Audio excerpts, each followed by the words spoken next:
喺呢個世界上最攰嘅唔係工作本身，而係你對身邊所有嘢嘅過度反應。唔知你平時有冇試過淡樣？朝早一返到公司，見到老細面黑黑，你心入面就即刻吉噔一聲，諗緊死啦，係咪我做錯咗嘢呢？我份報告係咪有問題？定係佢想裁員呀？結果成日都囉囉攣，做嘢都聚唔到神。又或者你喺地鐵度俾人踩咗一腳，對方連對唔住都唔講句就走咗去，你嗰團火即刻衝上心口，喺心入面鬧足嗰個人成個鐘，甚至返到屋企都仲同屋企人狂呻，話今日遇到個盲毛。你睇下，人哋只係用咗1秒鐘時間去踩你一腳，或者老細可能純粹係因為朝早同老婆嘈咗大鑊而面黑，但你竟然用咗自己幾個鐘，甚至成日嘅寶貴時間去為人哋嘅行為買單，將自己折磨到精神崩潰。呢種情況其實每日都喺我哋每一個人身上發生緊。我哋太容易對外邊嘅世界產生反應啦。網絡上有人留一句酸言酸語，你就可以同佢隔空對罵2日2夜。出街見到塞車，你又會喺車入面狂撳安撫喇叭，個人燥到好似個炸彈彈。著名嘅心理學家阿德勒曾經講過，人類一切嘅煩惱其實都係來自人際關係。而今日我想同大家分享嘅呢本神作《不執着的練習》，就係由日本一位非常傳奇嘅僧侶曹策隆信所寫嘅。呢本書可以話係現代人嘅心靈救星，佢用最淺白、最貼地嘅語言話俾我哋聽，想要生活從此冇壓力，你唯一需要學識嘅就係4個字：唔好反應。好多人一聽到唔好反應就會誤會，吓？即係叫我做一個冷血動物，即係叫我做個扯線木偶，乜都由得人，好似條鹹魚擔任人宰割。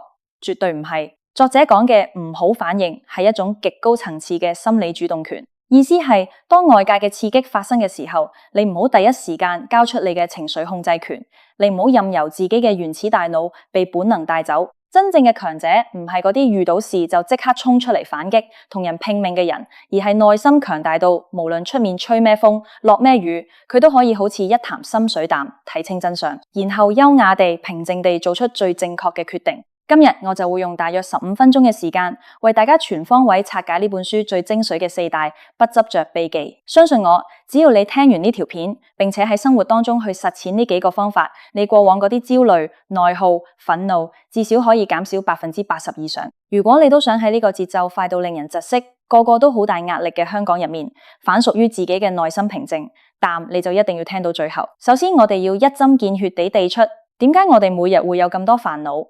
作者曹策隆信喺書入面講咗一個好深刻嘅真相，人類所有煩惱嘅根源其實都係源自於心靈的盲目反應。簡單嚟講，當外界有一粒沙吹入你對眼度，你嘅本能反應係去游佢，但你越游，對眼就越紅越痛。我哋嘅情緒都係一樣。佛學入面有一個概念，將人類嘅苦惱分得好清楚。其實所有嘅痛苦本質上都係因為我哋內心有太多不滿同妄想。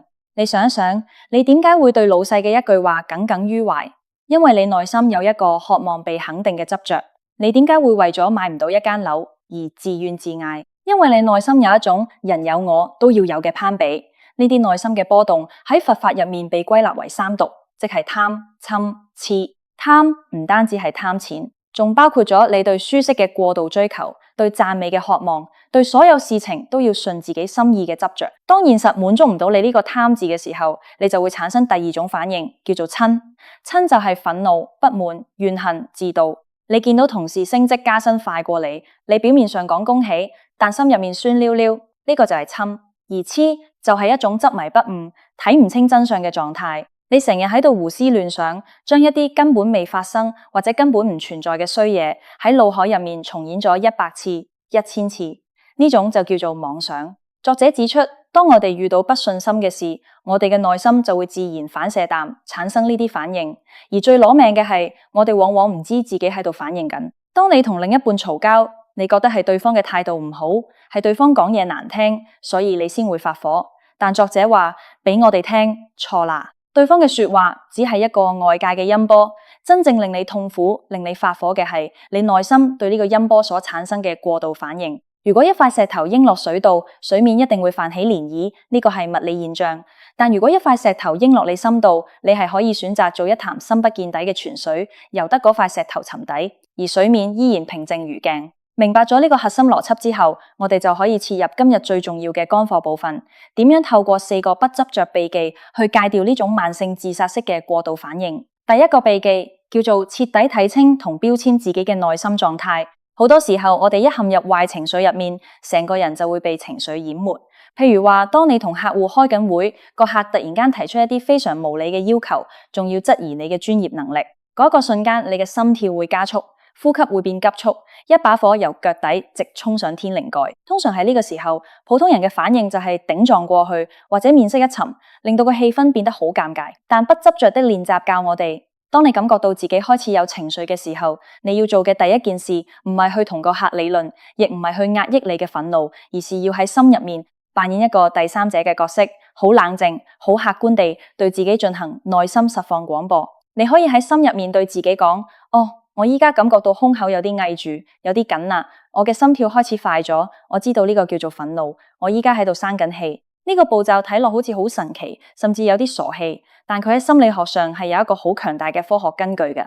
當你用說話去標籤自己嘅情緒嘅時候，你其實係將自己大腦嘅主導權由負責管轄情緒、衝動嘅杏肉芽，強制轉移去負責理性思考、邏輯分析嘅前額葉皮質。當你一說出我依家喺度生緊氣呢8個字嘅時候，你同你嘅情緒之間就即刻拉開咗一段安全距離。你不再是那個憤怒嘅人，你變成了一個正在觀察着憤怒嘅人。作者草厄隆遜提出，我們可以用3種方法來有意識地睇清內心。第一種是用語言將內心狀態說出來，即係我啱啱講嘅標籤法。當你覺得焦慮，你就喺心入面默念焦慮、焦慮。當你覺得自妒，你就承認佢自妒、自妒。當你一將呢啲黑暗嘅情緒拉到陽光之下，命名佢哋嘅破壞力就會即刻減半。第二種是留意自己身體嘅感覺。佛學入面好強調身念處，即係感受身體。當你大壓力嘅時候，你嘅膊頭係咪聳高咗？你嘅拳頭係咪握緊咗？你嘅牙關係咪咬緊咗？當你一發現呢啲身體嘅繃緊，你就刻意將呼吸放慢，將膊頭放鬆，透過調整身體，反過嚟安撫你嘅大腦。第三種是將內心嘅煩惱分類。作者話，人類嘅煩惱雖然千變萬化，但歸根究底只有2種，一種叫做有意義嘅思考，另一種叫做無意義嘅妄想。乜嘢叫做有意義嘅思考？譬如話，聽日就要交報告，我依家應該先寫邊個部分？呢個有具體步驟、有建設性嘅叫思考。咁乜嘢叫無意義嘅妄想？如果我聽日交唔出報告，老細會唔會當眾鬧我？同事會唔會笑我？我會唔會被炒？被炒之後，我供唔供得起層樓？我會唔會變乞兒？呢啲全是一連串冇發生過，純粹喺度自己嚇自己嘅內心大戲，就叫做妄想。據統計，現代人每天腦海入面會產生大約6萬個諗法，而其中竟然有超過80%都係呢種無意義兼且帶有否定性嘅妄想。所以每當你發覺自己又喺度胡思亂想嘅時候，請你即刻用標籤法叫醒自己，停！呢個只係妄想，唔係事實。當你能夠分得清邊啲係真實，邊啲係你腦海入面嘅幻覺，你就已經成功咗第一步，唔會再輕易為咗一啲虛無縹緲嘅嘢去內耗。跟住落嚟，我哋講第2個不執着秘技。呢個方法非常之正，叫做將感官完全打開，將注意力帶返去當下嘅身體感覺。你試下回想一下，你平時食晏晝飯嘅時候，你係點樣食嘅？你係咪一隻手攞住筷子，另一隻手撳緊電話，睇緊新聞或者覆緊客戶嘅訊息？你口入面咬緊舊叉燒，但你大腦其實根本冇去感受舊叉燒係甜定係鹹，你只係行屍走肉，啖將嘢食吞落肚。你嘅心其實仲停留在頭先開會被鬧嘅場景入面。呢種狀態就叫做心不在焉，亦都係壓力累積嘅溫床。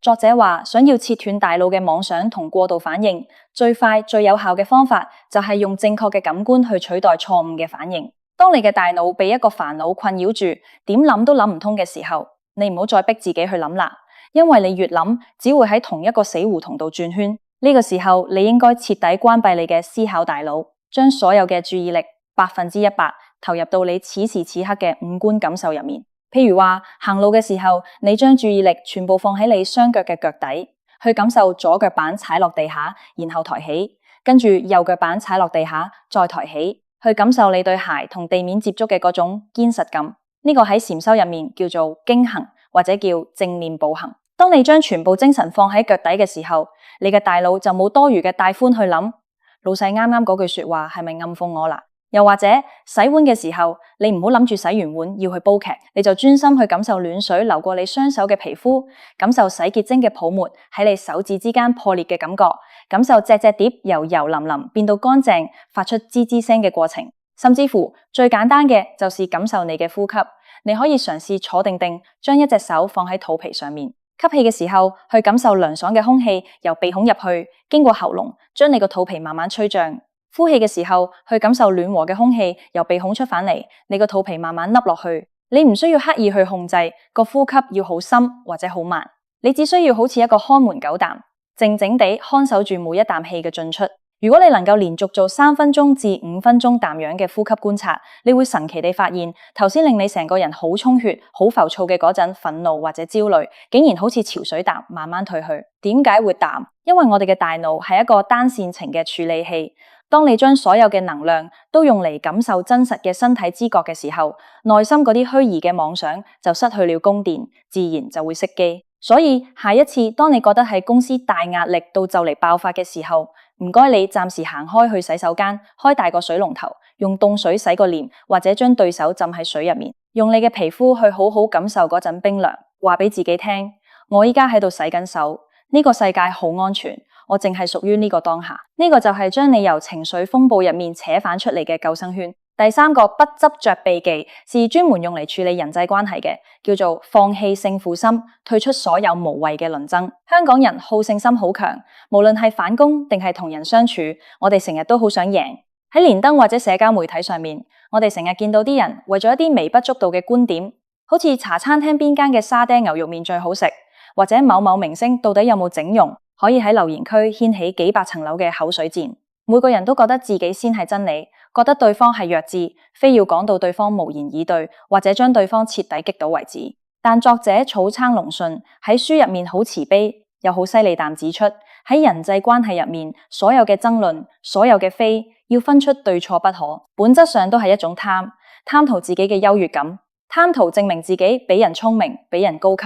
當你同人爭論嘅時候，你嘅內心其實已經處於一種高度緊張、高度對抗嘅親嘅狀態。即使最後你用盡尖酸刻薄嘅說話，講到對方面青青，唔敢再駁嘴，你贏咗場交，但你其實輸咗。你嘅內心平靜，你會發現爭論完之後，你心跳快咗，個人好亢奮，甚至返到屋企都仲喺度諗緊，頭先我應該用埋另外一句話去窒埋佢就完美啦。呢種其實係一種好低級嘅能量消耗。更何況每個人嘅成長背景、認知層次、信息來源都完全唔同。有一句名言講得好好，你永遠冇辦法叫醒一個半睡嘅人，亦都永遠冇辦法喺一個認知同你唔同層次嘅人身上贏得爭論。如果一隻狗對住你吠，你難道會跪喺地下對住隻狗吠反轉頭嗎？肯定唔會，因為你知道佢係狗，你係人，你哋唔係同一個物種。但喺現實生活入面，當你遇到一啲同你意見相左，或者擺明係無理取鬧、刻意挑釁你嘅人，你應該點樣做呢？書入面教咗一個好高明嘅心態，叫做我聽到了，但我有我嘅選擇。當有人對你講，喂，我覺得你呢個方案做得很垃圾，你到底識唔識㗎？如果按照以前嘅反應，你可能會即刻反擊，你話邊個垃圾，你自己做嗰個好得去邊呀？但依家你學識咗不執着，你可以喺心入面微微一笑，對自己講，哦，佢依家對我做出咗一個評價，呢個評價係屬於佢嘅主觀感受，唔係客觀事實。佢有權發表佢嘅垃圾言論，而我有權選擇唔接受。然後你表面上可以用一種非常平靜，甚至乎帶點溫柔嘅語氣對佢講，哦，係啊，多謝你嘅意見，但等我再睇下可以點樣優化啦。當你用呢種波瀾不驚嘅態度去回應嘅時候，你就好似一團好軟嘅棉花，對方用盡全身力氣打過嚟一拳，結果打咗落棉花度，完全無處借力。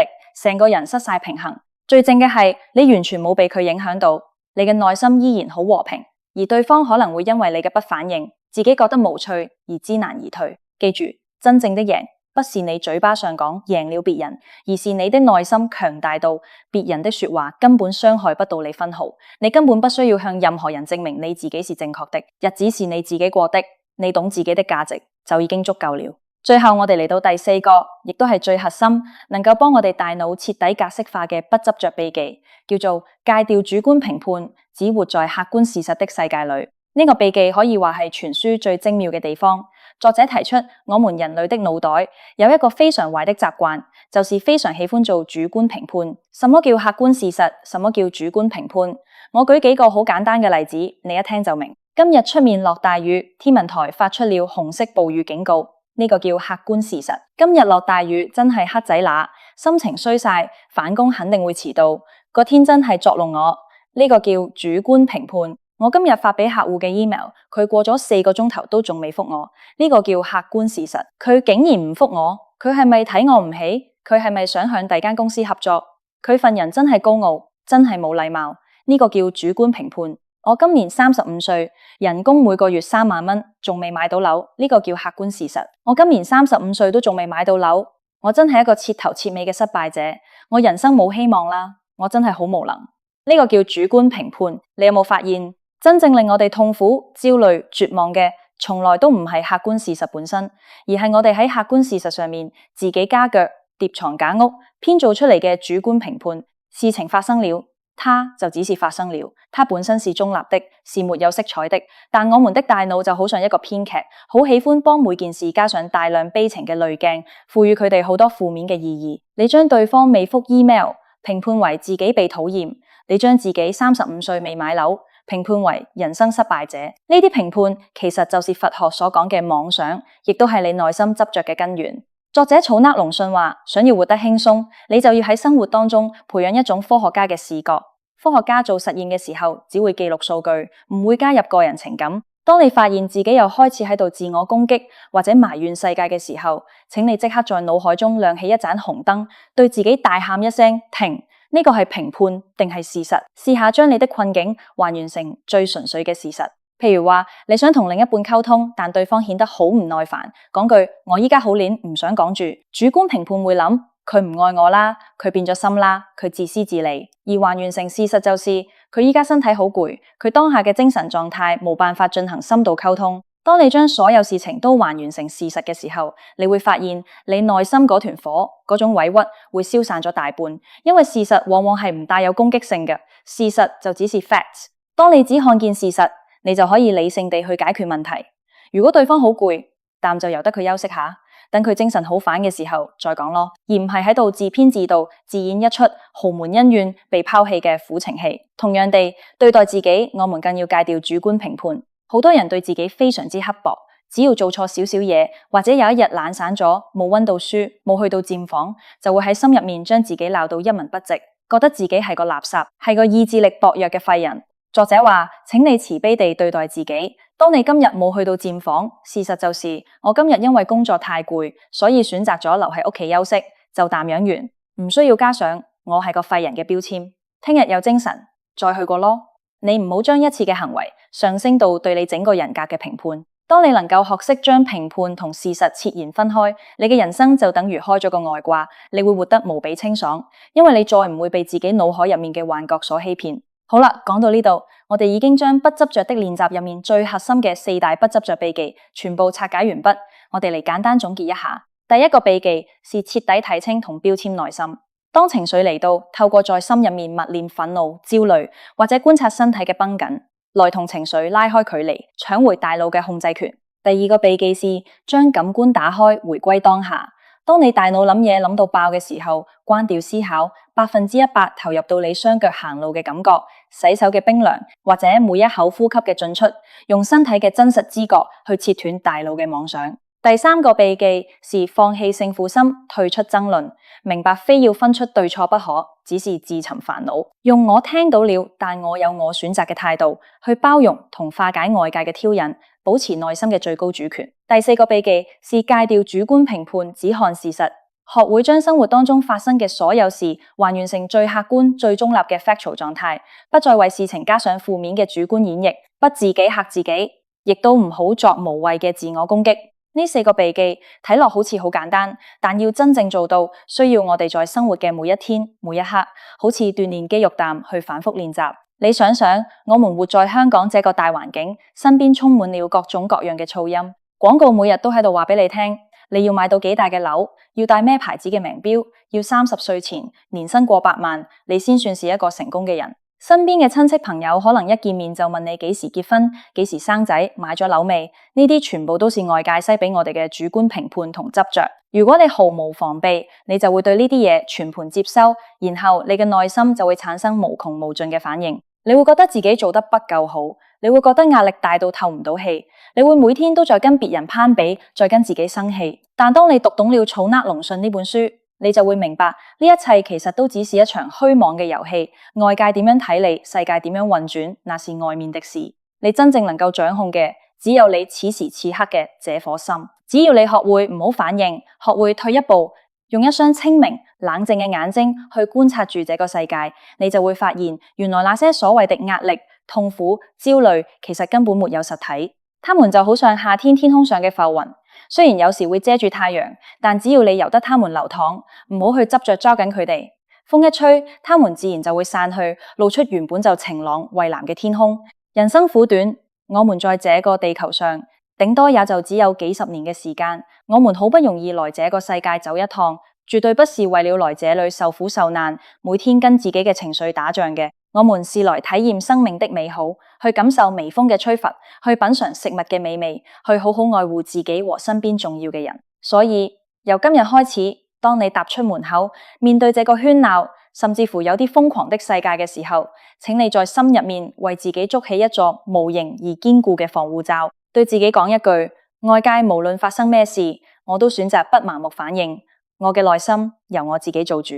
希望今日分享嘅呢15分鐘好書內容，能夠為你嘅心靈帶來一點點嘅清涼同啟發。如果你覺得呢條片講得對你有幫助，可以幫到你減低壓力，睇開咗一啲嘢，唔該你幫我點個讚，分享俾你身邊那個最近工作好大壓力或者成日好焦慮嘅朋友，等佢都可以一齊學識呢4個不執着嘅秘技，活得更加輕鬆，更加自在。多謝你願意花時間聽到呢度，祝福你從此過上一個冇壓力、不執着、充滿內心平靜嘅美好生活。我哋下一條片再見。